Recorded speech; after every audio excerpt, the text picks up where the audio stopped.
कई साल पहले कहीं दूर एल्व्स की जमीन पर 3 एल्व्स रहा करते थे।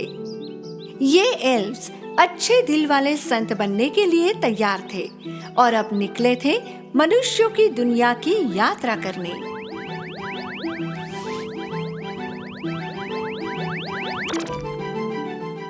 हमारा कर्तव्य हमारा इंतजार कर रहा है दोस्तों।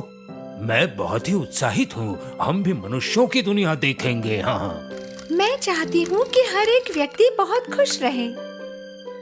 और एल्व्स ने प्रवेश किया। एक पुराने घर में एक बूढ़ा आदमी और उसकी पत्नी रहा करते थे।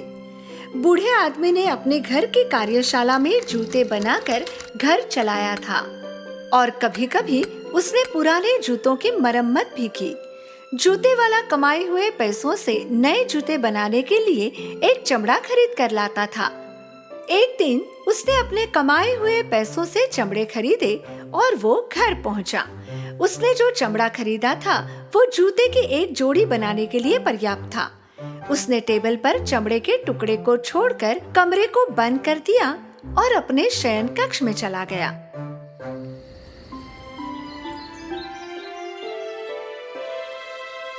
सुबह जब वो जाग गया, अपने बिस्तर में बैठकर उसने एक जोरदार आलस दिया। उसने जूते के प्रकार के बारे में सोचा जो वो बनाने जा रहा था और हर सुबह की तरह उसने नाश्ता खाया जो पत्नी ने बनाया था। डियर, आपका बहुत बहुत शुक्रिया। मुझे अब काम पर चलना चाहिए। आज मैं बहुत ही अच्छे जूते बनाऊंगा। कल रात आपने जूते की एक जोड़ी बनाई। क्या आपके पास एक और जोड़ी बनाने के लिए पर्याप्त चमड़ा है? बूढ़ा आदमी हैरान रह गया क्योंकि वो जानता था कि उसने कल रात सोने से पहले कोई जूता नहीं बनाया। इसलिए बूढ़ा आदमी जल्दी से अपनी कार्यशाला में भाग गया। उसकी पत्नी भी उसके पीछे गई। जैसे ही उसने दरवाजा खोला तो क्या देखता है, चमड़े का टुकड़ा जो उसने रात को सोने से पहले टेबल पर छोड़ा था वो अब बहुत सुंदर जूते में बदल गया था। जूते वाले की आंखें ये देखकर फटी की फटी रह गई। मैंने ये जूते कब बनाए मुझे याद नहीं आ रहा। मुझे लगता है मैं सच में बूढ़ा हो गया हूँ। जूते इतने सुंदर थे कि जूते वाले ने उन्हें तुरंत खिड़की के सामने रखा और ग्राहक का इंतजार करने लगा। कुछ ही समय में एक अमीर दिखने वाले ग्राहक ने खिड़की से जूते को देखा और अंदर आया। सुप्रभात। मैं खिड़की के सामने रखी जूतों की जोड़ी खरीदना चाहता हूँ। उसकी कीमत चाहे कितनी भी हो। मैंने आज तक इतने सुंदर जूते कभी नहीं देखे। बड़ी खुशी से बूढ़े आदमी ने जूते की जोड़ी बेची और उसने उसकी सही कीमत से ज्यादा कुछ नहीं मांगा। इस बार जूते वाला जूते के 2 जोड़े के लिए चमड़े लेने बाजार जा रहा था और फिर उसने टेबल पर चमड़े को छोड़ दिया और कमरे में चारों ओर घूम आया। चमड़े के टुकड़े पर एक नजर और डाली और बिस्तर पर चला गया। जैसे ही वो जाग उठा, वो सीधे अपने वर्कशॉप में गया। इस बार अद्भुत जूते के 2 जोड़े टेबल पर थे। इस बार फिर जूते वाला बहुत खुश था। उसने जूतों को खिड़की के सामने रखा। उसी दिन उसने जूते के दोनों जोड़े बहुत अच्छी कीमत में बेच दिए और वो फिर से और अधिक चमड़े खरीदने के लिए चला गया। मन ही मन वो सोच रहा था कि जूते के ये सुंदर जोड़े कौन बना रहा है। उसने चमड़े को मेज पर रखा और अपने कमरे में गया। सुबह उसके पास मेज पर जूतों का ढेर था। जूते वाले ने उस दिन सारी जोड़ियां बेच दी। बहुत लंबे समय तक बूढ़ा आदमी जूते से बने पैसों से घर चला रहा था। कमाए हुए कुछ पैसों से उसने चमड़ा खरीदना जारी रखा। लेकिन जूते वाला जानने के लिए उत्सुक था कि जूतों के इन जोड़ों को कैसे और कौन बना रहा है। आखिर एक रात उन्होंने अपनी कार्यशाला की कोठरी में छिपने का फैसला किया और पता लगा ही लिया कि जूते कौन बना रहा है। आज रात मैं जूते बनाने वालों को ढूंढ कर ही रहूंगा। मध्य रात्रि के समय कार्यशाला की खिड़की खोली गई और एल्व्स ने प्रवेश किया। एल्व्स में से एक गलती से फूलदान पर कूद गया। शोर सुनकर बूढ़ा आदमी अपनी जगह से बाहर कूद गया। जरा सावधान रहिए, वो जाग जाएंगे। जब बूढ़े आदमी ने दरवाजे को धक्का दिया और चुपके से बाहर आया तो वो अपनी आंखों पर विश्वास नहीं कर सका। उसने अपनी आंखों को रगड़ा, फिर से देखा और उसने देखा कि मेज पर 3 एल्व्स थे। वे नृत्य और काम एक साथ ही कर रहे थे। उनमें से एक ने चमड़ा काटा, एक सिलाई कर रहा था और दूसरा उन्हें चिपका रहा था। फिर उन्होंने लेस को बांध दिया और जूते को पॉलिश किया।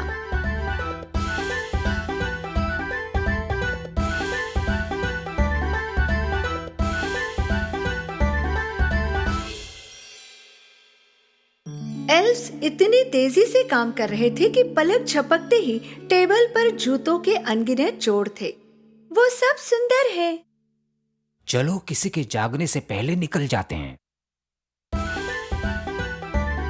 जैसे ही वे आए थे वैसे ही एल्व्स चले गए, हंसते खेलते नृत्य करते करते। जूते वाला अपनी छिपी हुई जगह से बाहर आया। वो अपनी पत्नी के पास भागते हुए गया और जो कुछ हुआ उसे बताया। स्वाभाविक है, उसकी पत्नी ने जो सुना उस पर उसे विश्वास नहीं हुआ।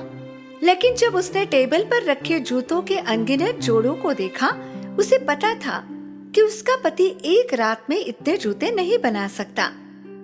एल्व्स ने जो भी किया उसके लिए उन्हें धन्यवाद देने की बात पर दोनों सहमत हुए। अगले दिन पुराने जूते वाले की पत्नी ने दावत तैयार की।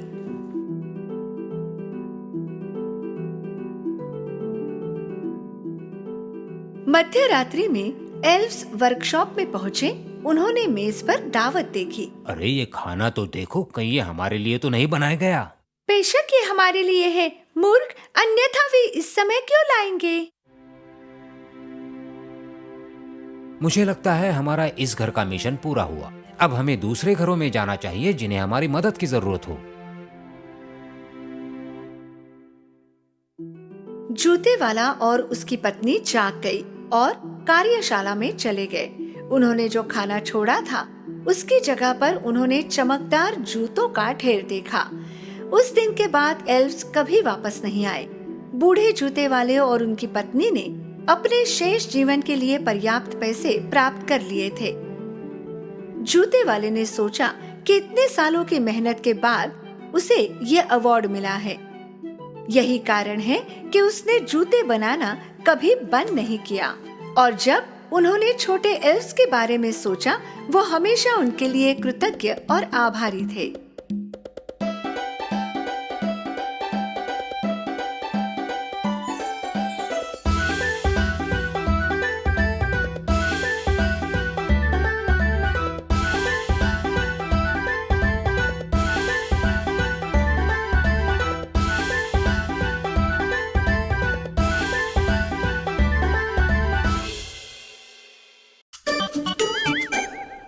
एक समय की बात है, एक पति और पत्नी का जोड़ा था।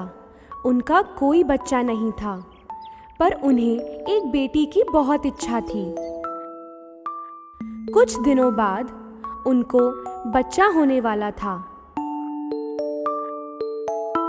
एक दिन उन्हें खिड़की के बाहर एक लेट्यूस गार्डन दिखा। तब से उन्हें वहां से लेट्यूस खाने की इच्छा हुई।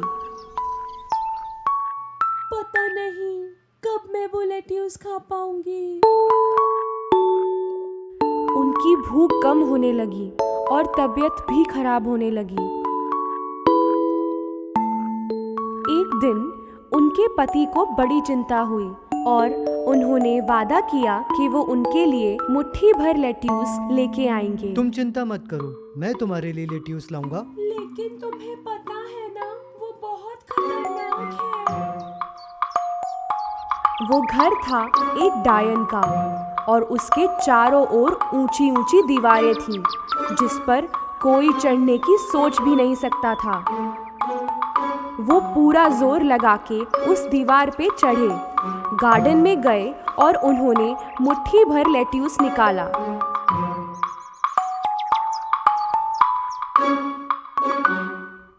उनकी पत्नी ने बड़े शौक से लेट्यूस खाया और बेहतर महसूस करने लगी। पर मुट्ठी भर लेट्यूस से उनका जी नहीं भरा। अगले दिन उनके पति फिर से उस गार्डन में गए, पर इस बार वो डायन वहीं खड़ी थी। इतनी हिम्मत कि मेरे गार्डन में आके मेरा लेट्यूस चुराते हो।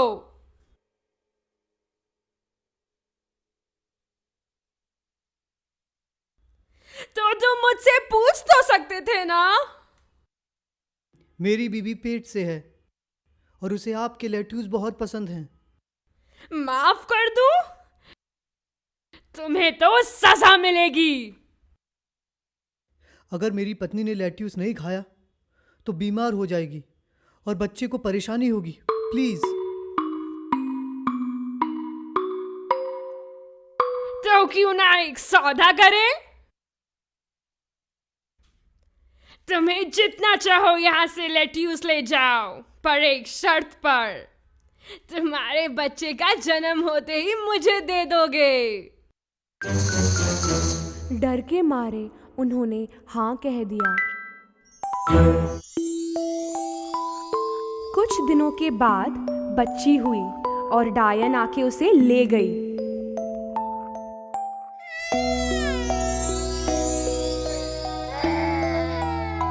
उसने उसका नाम रखा रैपुंज़ेल, क्योंकि जो लेट्यूस उसकी मॉम खाती थी उसका नाम भी वही था।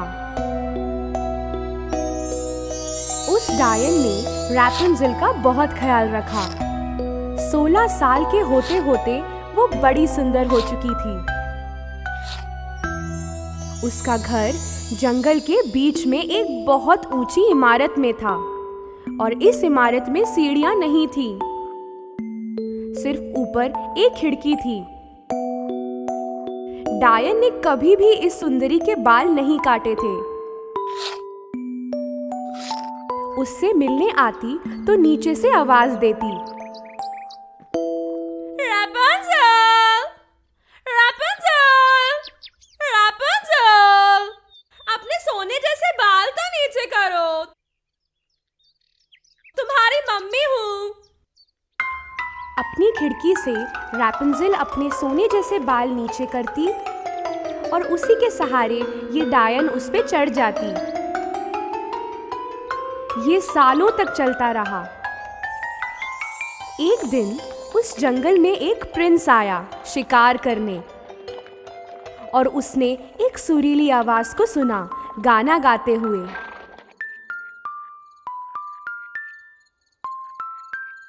वाह, कितनी सुरीली आवाज है। उसने सोचा और आवाज की ओर बढ़ता गया। रैपुंज़ेल की इमारत के पास आके उसने बायां देखा, फिर दायां, पर कोई सीढ़ी वीढ़ी नजर ही नहीं आई।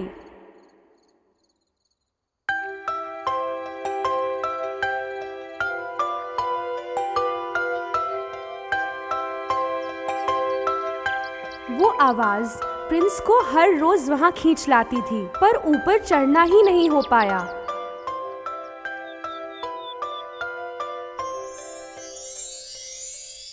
एक रात इमारत की तरफ जाते हुए उसे नीचे डायन दिखी। रैपुंज़ेल! रैपुंज़ेल! रैपुंज़ेल! अपने सोने जैसे बाल तो नीचे करो, तुम्हारी मम्मी हूँ।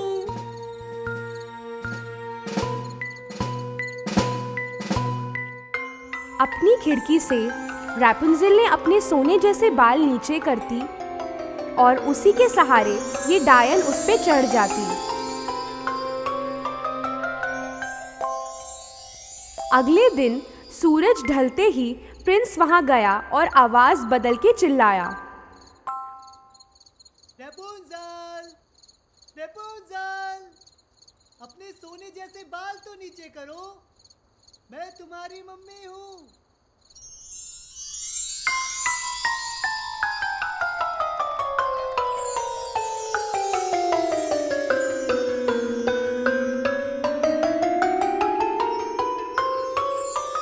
अपनी माँ के अलावा पहली बार किसी इंसान को देखा, रैपुंज़ेल थोड़ा डर गई। तुम मम्मी नहीं हो, क्यों आए हो यहाँ? डरने की कोई बात नहीं है। तुम्हारा गाना सुन के तुम्हारी आवाज से प्यार हो गया। आवाज किसकी है बस यही देखना था। रैपुंज़ेल को प्रिंस की बात अच्छी लगी और अब डर नहीं रही थी वो।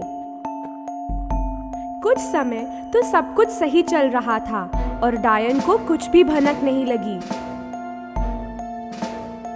एक दिन प्रिंस ने रैपुंज़ेल से शादी की बात की। रैपुंज़ेल ने खुशी खुशी हाँ बोला।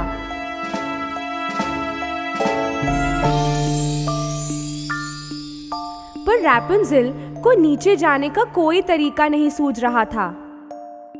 अचानक एक आइडिया आया। हर बार प्रिंस एक कपड़े का टुकड़ा लेके आता था, रैपुंज़ेल उनको जोड़ के एक रस्सी बना रही थी। पर एक दिन रैपुंज़ेल से एक गलती हो गई और उसके मुंह से एक बात निकल गई।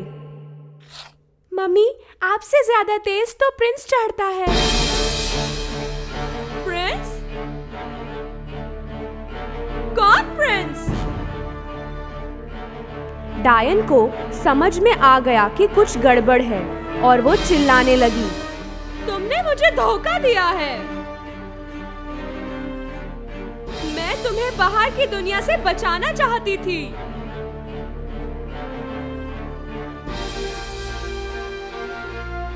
डायन ने गुस्से के मारे रैपुंज़ेल के सुंदर सोने जैसे बाल काट दिए।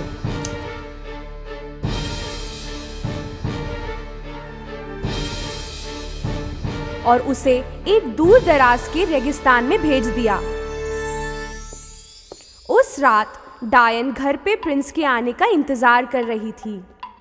थोड़ी देर में प्रिंस की आवाज आई। रेपुंज़ेल, रेपुंज़ेल, अपने सोने जैसे बाल तो नीचे करो। मैं हूँ प्रिंस। डायन ने रैपुंज़ेल के बाल नीचे कर दिए। ऊपर कौन है न जानते हुए प्रिंस चढ़ने लगा। वहां पे रैपुंज़ेल नहीं बल्कि डायन दिखी। वो समझ गया कि कुछ बुरा हुआ है। डायन उसकी तरफ आ रही थी कि प्रिंस घबरा के गिर गया। नीचे कुछ पौधे थे।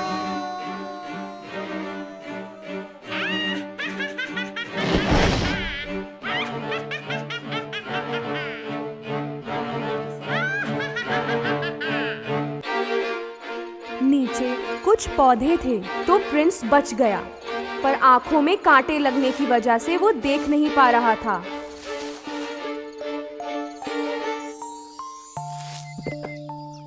बिना देखे प्रिंस जंगल में घूमता रहा, रैपुंज़ेल को ढूंढते हुए।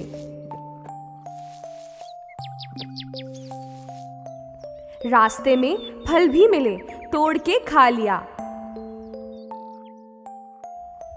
चलते चलते इतनी दूर आ गया कि रेगिस्तान पहुंच गया।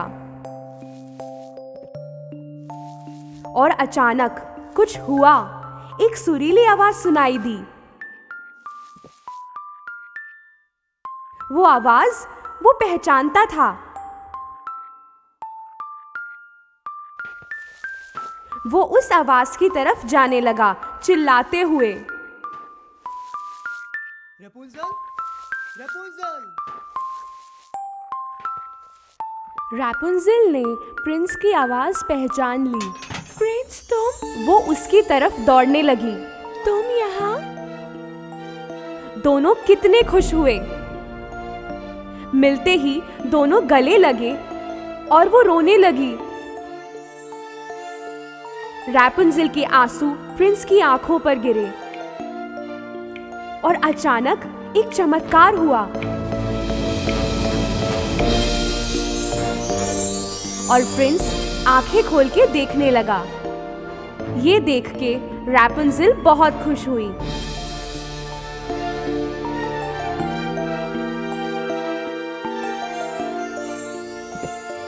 दोनों एक साथ प्रिंस के किंगडम गए, जहां लोगों ने उनका स्वागत किया।